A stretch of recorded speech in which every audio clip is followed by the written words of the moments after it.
I'm gonna show you how to false chord scream without causing damage.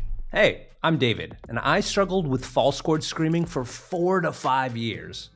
Every method I tried left me running out of air, sounding breathy, or feeling scratchy in my throat.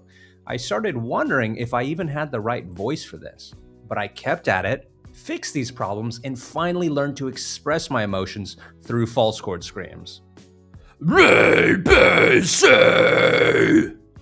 In this video, I'm going to show you one of the easiest ways to get into a false chord scream using 3 steps. And as a heads up, if you feel discomfort while doing any of this, don't worry. Pain is not the same thing as damage, even though it can be scary. And everyone feels discomfort when learning. It's part of making mistakes and refining your technique. So you don't need to avoid pain, you need to work through it. And by the end of this video, if you need more help, I'll link to some other videos at the end.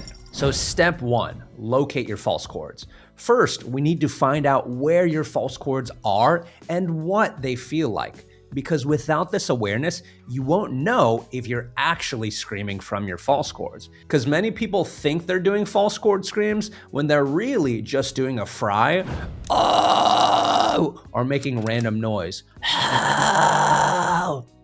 And one of the best ways to locate your false chords is to imitate this buzzing noise. And it should feel like a vibration in your throat. And this is actually the sound that a lot of Mongolian throat singers make. And beatboxers. Boom, boom, boom, boom, boom, boom, boom, boom, boom, whoa, whoa, whoa, whoa, whoa, whoa. So it's gonna take a bit of practice, but you wanna make sure that when you make this sound, it doesn't sound airy or light like this. Really get it so that you can lean into it like this. You wanna get the cleanest isolation possible. Now, practice finding this feeling consistently, and don't rush to the next step just because you're excited. I know what it's like. Because the stronger your foundation of is, then the easier everything else becomes. You'll know you're ready for the next step when you can consistently hit this sound on your first try with no airiness, and you can do that 10 times in a row.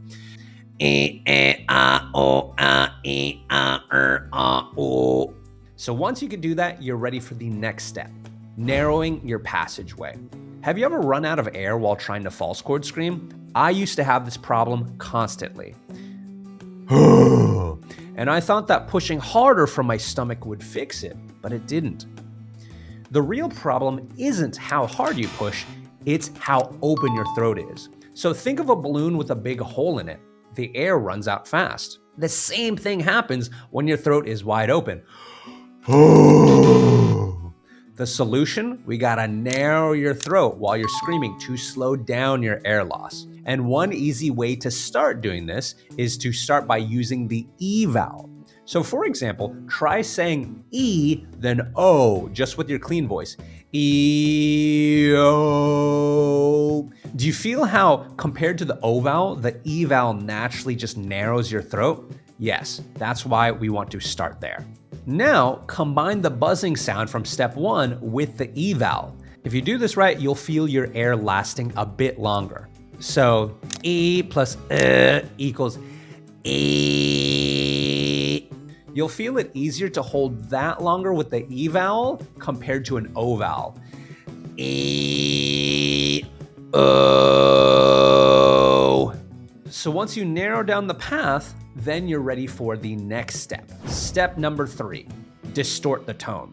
So many people get stuck with the plain buzzing tone that we've made. This is also where discomfort usually shows up, which makes people stop out of fear that they're damaging their voice. Then what happens is that they lose momentum and give up. That's what happened to me for many years. But don't let fear stop you. Discomfort at this stage is normal. It doesn't mean you're causing damage. It actually means you're getting closer. So work through it. There's a way through, and I'm about to show you. So the key is that we want to transform that buzzing sound into a crunchy tone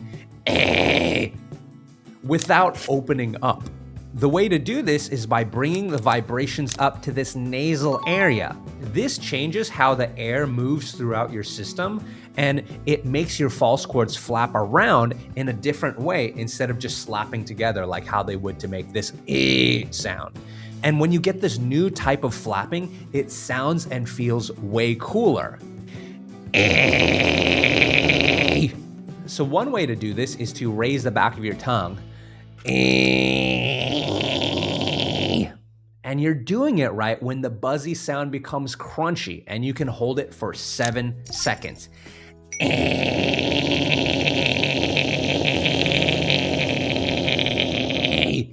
Okay, step number 4. So at this point, many people get a high goblin-like sound, but they want that more tough, brutal, big, low sound. But when they try and switch from one sound to the other, everything falls apart. And I was stuck at this stage for 6 months. And here's why. Once people find the right distortion, they relax and try to go low. But in doing so, they stop doing all the things that got them the right distortion in the first place. They bring the vibrations back down to their throat, they open up, they lose air, they lose distortion, they get discouraged, they give up. They tell themselves, man, I'll never be able to scream. Once again, I've done those things. But instead, stay closed, stay tight, and stay up high. And while you're staying up here, you can experiment with different mouth and throat shapes. And here's the trippy part. At first, it won't feel low. It'll feel like you're actually sounding high, but when you record yourself, you'll hear it's actually lower than you think. Because when I'm making this sound, in my mind, it sounds like I'm going, ah. And once you can get that, then practice holding that tone while slowly introducing different vowel shapes and words. 1, 2, 3. My name is David.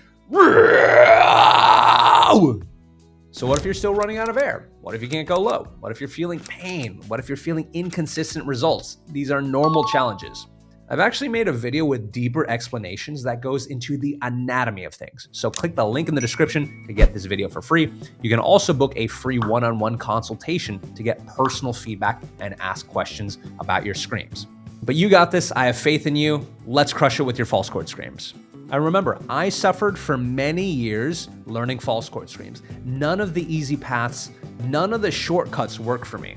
So whatever struggles you're having with your false chords, I promise you that other people have gone through it too. Sometimes you just need to ask for help. Because here's the thing, it took me 4 to 5 years to learn how to false chord scream. And I went to multiple different coaches. I watched every YouTube tutorial under the sun. So I can tell you personally, I know what it's like to struggle and feel stuck for years, but I can also promise you that there's a way through.